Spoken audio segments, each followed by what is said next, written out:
হৈ যায়। আজি আপোনালোকৰ বক্তব্য ৰাখিছে, তেখেতে ডেভেলপমেণ্টৰ চেয়াৰমেন, তেখেতে বহুত ভাল কথা ৰাখিছে আৰু আগলৈ তেখেতে আপোনালোকৰ फैनायनि खोथा दङ।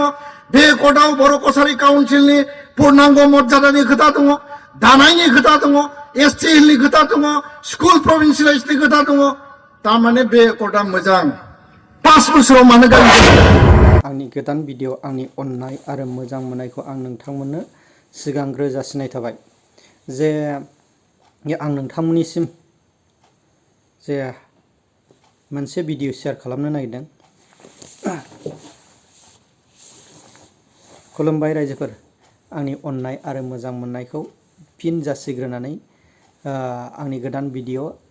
आं नोंथांमोनखौ सिगांग्रो बरायग्रोनाय थाबाय आरो जायफ्रा आंनि चेनेलाव गोदान चेनेलखौ साबस्क्राइब खालामनानै लाबानो जाबाय आरो भिडिअखौ नायलांबानो जाबाय। जोङो भिडिअखौ सुरु खालामनि बिदिब्ला दा फार्स्ट टाइम दा बिटिसिनि चिफ एक्जिकिउटिभ मेम्बार हाग्रामा महिलारी सारनि बिसि सेवली महिलारी मेडामा दा जोबोद मोजां पावारफुल स्पिच होदों। नोंथांमोना खोनासंनानै ला। बेयाव थांनायनि सिगां जे माखासे मानसिफ्रा सिगां जे बुंदोंमोन एबा बुंदोंमोन जे बर' फरायसा आफादनि दिपेन बर' सारा मा खोथा बुंदों जे माबाखौ BTR रेकर्ड खालामनाया मोजां नङा बा माबा नङा। बेबायदि पलिटिकेल बानायनायाव बयबो गाव पावाराव मोननो थाखाय बयबो बुङो जों पावाराव फैयोबा जों बिटिसिनि जेरै बिटिसिआव लाबोदों, बिटिसिनिफ्राय BTRआव माखासे क्लजफ्रा मोजां मोजां थागोन ना रायजोफोर। बेनि थाखायसो दिपेन बर' साराबो मा खोथा बुंदों नोंथांमोना खोनासंनानै लाबाय। बे एकर्डआ मोजां जाबाय। बे एकर्डआव 1500 कोटी टाका दङ। बे एकर्डआव सीमा बारायनायनि खोथा दङ। बे एकर्डआव हाथिदा समष्टि बारायनायनि खोथा दङ। बे एकर्डआव भारत सरकारनिफ्राय डाइरेक्ट फाइनेन्स फैनायनि खोथा दङ। बे एकर्डआव बर' कसारी काउन्सिलनि पूर्णांग मर्यादानि खोथा दङ, दानायनि खोथा दङ, एसटि हिलनि खोथा दङ, स्कुल प्रभिन्सियेलाइजनि खोथा दङ। तारमाने बे एकर्डआ मोजां। 5 बोसोराव मानो गाज्रि जाखो? 5 बोसोराव मानो गाज्रि जाखो? जोङो दुखु मोनो। बेफोरखौ राजनिति खालामनायनि टाइम गैया दायो। दा बेखायनो मानगोनां रायजो राजा नोंथांमोन, आं रावखौबो रायनो नागिराखै, रावखौबो आसि थुनो नागिराखै। जोङो खौसेथिनि बाथ्राबो जेब्ला बुंदों, खौसेयै जुजियोब्ला दिनै जेरैबायदि एकर्ड डे बिटिसिआव फालिदों आरो बे फालिनायनि गेजेरजों मानगोनां हाग्रामा महिलारी बिथाङा आसाम सरकार भारत सरकारखौ खावलायोब्ला बे एकर्डआ प्रमद बर'नि, गबिन्द बसुमतारीनि बा रन्जन दैमारिनि, धीरेन बर'नि सावरायग्रानि, एबसु एनडिबि UPPOनि बै समनि मिनिस्टार बसुमतारी एकर्डनि सागानगिरि बा दानि आथिखाल सोरबा दिपेन बर' खनिन बसुमतारीनि व्यक्तिगत सम्पत्ति नङा। एकर्ड मोनसेया जातीय दलिल, एकर्ड मोनसे जातीय मोनसे माइल खुन्थिया। बे एकर्डआव थानाय दफाखौ मावोब्ला हारि समाज इयुन जोलैया लाब जागोन, साख्रि बाख्रि मोनगोन, फरायनो मोनगोन, जोंनि ओनसोलखौ जौगानायनि थाखाय जों अधिकार मोनगोन। आल्टिमेटलि बड'फानि आलादा रायजोनि थांखिसिम सहैनांगौनि थाखाय बे एकर्डआ 100% मावफुंजानांगौ मानगोनां रायजो राजा नोंथांमोन। बेखायनो आङो बयखौबो गोसोआव हमथानानै खौसेयै जुजिलांनो थाखाय खावलायबाय आरो गणतान्त्रिक शान्तिपूर्ण आवाज आन्दोलन सावरायनाय एडभकेसि बिनि गेजेरजों जोंनि एकर्डखौ मावफुंनायनि थाखाय जोङो हाबा मावलांनांगोन। गोजोन लाबोनायनि खामानिखौ जों मावबाय, जोंनि दायित्वखौ जोङो फोजोबबाय, किन्तु एकर्ड मावफुंनायनि दायित्वआ भारत सरकार आसाम सरकारनि। एकर्डखौ टाइम बाउन्ड मावफुङाबा आन्दोलन जागोन, सोमावसारगोन, जों बेखौबो बुंदों। आरो दिनै दसे उनाव 1 घन्टानि उनाव थांनानै जोङो सारा आसाम नाङै डिस्ट्रिक्टआव आनसलिकआव दिनै बे एकर्ड डेखौ फालिदों आरो लोगोसेनो पस्टेलनि गेजेरजों 10,000 पोस्ट कार्ड भारतनि प्रधानमन्त्रीनो, 5,000 इमेल भारतनि प्रधानमन्त्रीनो, जाय बर' फरायसा आफादा एकर्डखौ मावफुंनांगौनि थाखाय जोङो सोमावसारलांगोन, हाबा मावलांगोन, जिरायनानै थानायनि बाथ्रा गैया। जाय दैदेनगिरि फैया मानो, एबसुआव जेरै जोङो टीम वर्क खामानि मावा मानो, जोंनि आदर्श आरो नीतिया जाहैबाय एकर्डनि दफाखौ आखरे आखरे मावफुंनाय, भारत सरकारा खोथा होनाय बायदि मावफुंनाय। किन्तु राजनैतिक भाबै आसाम विधान सभायाव, भारतनि पार्लियामेन्टआव आरो बिटिसिआव बे एकर्डखौ मावफुंनो थाखाय समान समानै हाबा मावनांगोन बोलो होनांगोन आरो गासै रुलिंआव थानाय अपोजिशनाव थानाय जायफोर सरकार सालायदों जायफोर सरकाराव गैया जायफोर एमपि दङ मन्त्रि दङ एमएलए दङ MCLA EM chief deputy chief बयखौबो आं दिनैनि बे मन्चनिफ्राय खावलायबाय एकर्डनि दफा मावफुंनो बयबो गोसो होनांगौ आरो बेखिनिखौनो खावलायनानै आंनि बिबुंथिखौ फोजोबबाय बयनिसिमबो दिनैनि बे हाबाफारिखौ जाफुंसार महर होनायनि थाखाय खरगंलायै गोसो गोरबोनि हामलायनायखौ बावनानै आंनि बुंनायखौ बेयावनो फोजोबबाय गोजोन्थों जय बर' हारिनि एबसु लং लिभ পৰা সবে লাভান্বিত হ'ব বুলি মই আশা ৰাখিছো আৰু ভৱিষ্যতত আমাৰ যিবিলাক ৰাজবংশী বিলাকৰ যে কলা সংস্কৃতি তেখেতে আজি দেখুৱাইছে যে নিজৰ ড্ৰেছ নিজৰ কালচাৰ নিজৰ ভাষা কেনেকৈ আমি এইটো প্ৰিজাৰ্ভ কৰি ৰাখিব পাৰো কাৰণ যেতিয়া আমি নিজৰ ভাষাকে নিজে ভাল নাপাওঁ নিজৰ ড্ৰেছকে নিজে আমি আঁকোৱালি ল'ব নোৱাৰো তেতিয়া এটা জাতিটোৰ গোটেই অস্তিত্ব নাইকিয়া হৈ যায় আজি আপোনালোকৰ বক্তব্য ৰাখিছে তেখেতে ডেভেলপমেণ্টৰ চেয়াৰমেন তেখেতে বহুত ভাল কথা ৰাখিছে আৰু আগলৈ তেখেতে আপোনালোকৰ কাৰণে কাম কৰি যাব বুলি যিমানখিনি প্ৰতিশ্ৰুতি দিছে মই আশা ৰাখিছো তেখেতে সেইবিলাক পালন কৰে আৰু এটা জাতিটোক কেনেকৈ আমি প্ৰিজাৰ্ভ কৰি ৰাখিব লাগে নিজৰ কালচাৰখিনি আমি কেনেকৈ প্ৰিজাৰ্ভ ৰাখিব লাগে সেই তাক সহায় কৰিব আগন্তুক দিনত আমি বাচি থাকিব লাগিলে সমাজত নিজৰ কলা আৰু সংস্কৃতি সদায় অটুট থাকিব লাগে আৰু যোনে নিজৰ কলা সংস্কৃতি ধৰি ৰাখিব পাৰিছে সেইটো জাতিহে আজিৰ দিনত উন্নতি হৈছে আপোনালোকে জানে গোটেই পৃথিৱীত যিবিলাকে নিজৰ কলা সংস্কৃতি নিজৰ আচাৰ ব্যৱহাৰ বজাই ৰাখিছে তেখেতসকলেহে উন্নতি হৈছে সেইটো কাৰণে আমি সৰু সৰু জাতি জনগোষ্ঠীবিলাকে সেইবিলাক বড়োই হওক কোচ ৰাজবংশী হওক আমাৰ নেপালী হওক বা আমাৰ আদিবাসী বিলাকেই হওক নিজৰ সংস্কৃতি কলা সংস্কৃতিবিলাক ধৰি ৰাখি নিজক আগুৱাই লৈ গৈ পেলাই নিজৰ আমাৰ যিমানবিলাক জাতি জনগোষ্ঠী আছে আমাৰ বিটিচি বা আমাৰ অসমত আমি চবৰে লগত মিলা প্ৰীতিটো ৰাখিব লাগে এনেকুৱা নহয় যে আমি অকল নিজৰটো ধৰি ৰাখিম কাৰণ নিজৰটো সন্মান দিব পাৰিলেহে আমি বেলেগৰ কলা সংস্কৃতিটো আমি সন্মান ৰাখিব পাৰোঁ আৰু উন্নতি হ'ব লাগিলে এটা জাগাত কি লাগিব আমাৰ ভালপোৱা সম্প্ৰীতি আৰু এইবিলাক বন্ধুত্ব ভাৱ সেইটো থাকিব লাগিব গতিকে আমি নিজৰ কালচাৰটো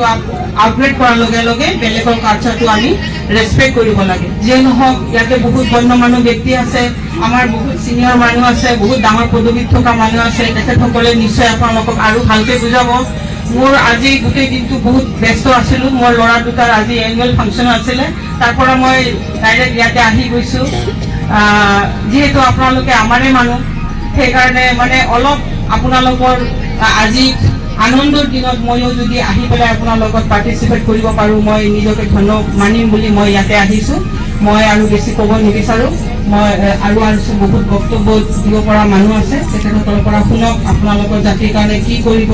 আগন্তুক দিনত আপোনালোকে কেনেকৈ আগুৱাই যাব নিশ্চয় আপোনালোকক माखासे क्लजफोर जे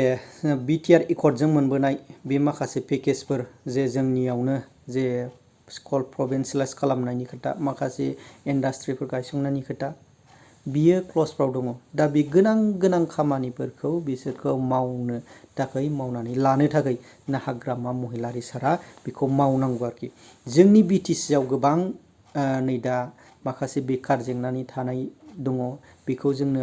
साख्रिफोर क्रिएट खालामनानै होनो हानाय बेबायदि सुबिदाया थानांगोन एबा बानायनांगोनबो जोंनि BTCआव जे मोनसे किसिम जे फुराना किसिमानो जे थाबाय थानाय बेजों साबजाथाव एबा मोनसे कम्फर्टेबल नङा दा बेखायनो जोंनि BTCआव आपग्रेड जानांगोन जोंनि बर' रायजो राजा जोंनि लाइमोनफ्रा मा रोखोम फरायनानै गावखौ गोरलैनिफ्राय जे फरायबोनानै जे जोंनि मोननांगौ मोनथायफ्रा जोंनि BTCनि जे BTC बाखिफ्रा बर'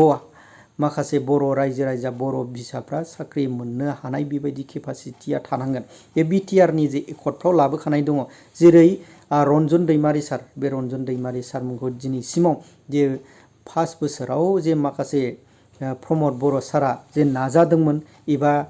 नाजादोंना नाजायाखै बेखौ बुंनो थांला जे बख'नांगौमोन जे बख'नांगौआव बेखौ बख'नो हायासै बा माखासे जे सिस्टेमेटिकफोरखौ खालामनो रोङासै बख'नायनि दे एकर्ड खालामग्रा मानसिया बबे बुहुमाव नङाना दाख्लैसो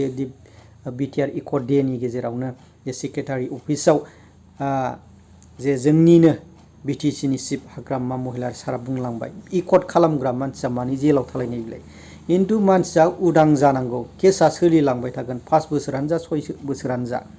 खिन्थु मानसिया उदां जानांगौ बे राइट नङा होमबा रायजोफोर दा आं बेखौ बुंनो सानो दे हाग्रामा महिलारि सारखौबो जे माखासे मानसिफ्रा जे बुंबाय थादोंमोन नङा होमब्ला बै समाव जेब्ला UPPLआ सरकाराव दंमोन बे समाव माखासे मानसिफ्रा जेबो रोङा जेबो उदाया जेबो हाग्रामा महिलारिनियाव जे बुथारलायनाय मालायनाय बेबायदि खोथा बुंदोंमोन जे बैफोर मानसिया नै दा जे सरकाराव फैबाय सरकाराव थ्रोब थ्रोब मानि सिजाल गोथांफ्रासो जे खस्थ' मोननाय मानसिफ्रा दिनैसिमाव दाबो मोनाखै बैसोरसो सिरि सिरि फैनानै बबेबा स्किमनो बबेबा माबानो जे भट नागिरो भट बियै माखासे प्राइमारिफ्राव माफ्राव भट बिगासिनो नङा होनबा भट लानो थाखाय बिसोरो जे पावार लानो थाखाय बिसोरो नाजाफैगासिनो दङ बै समाव हाग्रामा महिलारि सारखौ जि बुंदोंमोन गोबां गाज्रि गाज्रि खोथाजों रायदोंमोन नाथाय बैफोरबायदि मानसिया फैजाथाव एबा लाफैथाव नङा बेफोरबायदि मानसियानो नै दा जे पार्टियाव फैनानै ओरैबो जायो ओरैबो जायो सिरि सिरि थांनानै दुग्गा दादागिरि खालामनाय मानसिया दा सिरि सिरि हाबफैनानै बिसोरो दा सरकाराव फैनायखाय बिसोरो जानो नाजागासिनो दङ नङा होमबा खिन्थु बुङोब्ला गाज्रि मोनो आसि थुनानै बा सोरखौबा बुङोब्ला दायखौ नुनानै बुङोब्ला मेगन फेदेरो खिन्थु बेखौ बुंनायाव नंगौ सैथोखौ बुंनायाव गिनांगौ गैया मानसिया सानसेबा थैखायो गिनांगौ गैया आं बेखौ दा सिरि सिरि सोरखौबा जे आंखौबो सिगां समाव जों भिडिअ खालाम नंगौखौ खोथाखौ बुंनायखौ जोंफोरखौ दम होलायनाय बेबायदि खोथा बुंदोंमोन खिन्थु गिया नंगौखौ बुंनायाव थार सैथोखौ बुंनायाव बेयाव बयहाबो मोन्थाय दङ ना मा होनो रायजोफोर बैफोरबायदि गाज्रि गाज्रि खोथाजों गाज्रि मुं सुनानै गाज्रि गाज्रि फट'गिरि खालामनानै बा दादागिरि देखायनाय मानसिफ्रा दा सिरि सिरि सियाल गोथां मानसिफ्रा सियाल गोमोनखा मानसिफोरखौ सियै सियै जाफैनो नाजागासिनो दा रायजोफोर फैबाय थानाय जे बिधान सभा बिसायख'थि बाव जोंना मानाव गेदेर हाग्रामा महिलारि सारनि जे बिसि सेवलि महिलारियाबो मोनगोन नामा जे बिथांनि फार्स्ट जे मेडामनि फार्स्ट सेवलि महिलारिनि स्पिच होनायखौ नोंथांमोनहा खोनाबाय जानो हागौ थ' मोनगोन मोनोब्ला जे बेनि गासै जे क'क्राझारनि जे रायजो राजाफ्रा भटखौ होनानै देरहाहरबानो जाबाय जिखुनु हक जाया रायजोफोर दा माखासे जोंनि BTRनि जे क्लजफोर दङ बेखौ खुनु रावखौबो रायाखै रावखौबो सोमखारियाखै खिन्थु गाज्रि बुंनायनि सायावसो बेखौ खोथा बेखेवदों जे दिपेन बर' सारा जे बर' हारिया जिखुनु हक बुंजाया माने सोरबा दैदेनगिरिया गाज्रि बुंजानाय थायो अब्लाबो मावनांगौ एबा जोंनि बर' हारिखौ दैदेनहोलांनांगौ मानाव गिदिर बे दिपेन बर' सारमोन बायदिनि सायाव आखायाव थायो बेखायनो जों गासै बर' रायजो राजाफ्रा पलिटिक्सआ थागोन पलिटिक्स थाब्लाबो जोङो हारि एबा जाथिखौ दानांगौआ जोङो खौसेयै आखाइ मुथि हमनानै बयबो फोजौलांनांगोन नङा होमबा रायजोफोर नोंथांमोनहा जायफ्रा भिडिअनि सायाव नायनानै इन्ट्रेस्ट मोनदों नोंथांमोनहा कमेन्टनि गेजेरजों फोरमायहरबानो जाबाय आरो ओरैनो थुनानै गालासे चेनेलखौ साबस्क्राइब खालामनानै लाबानो जाबाय गोजोन्थों।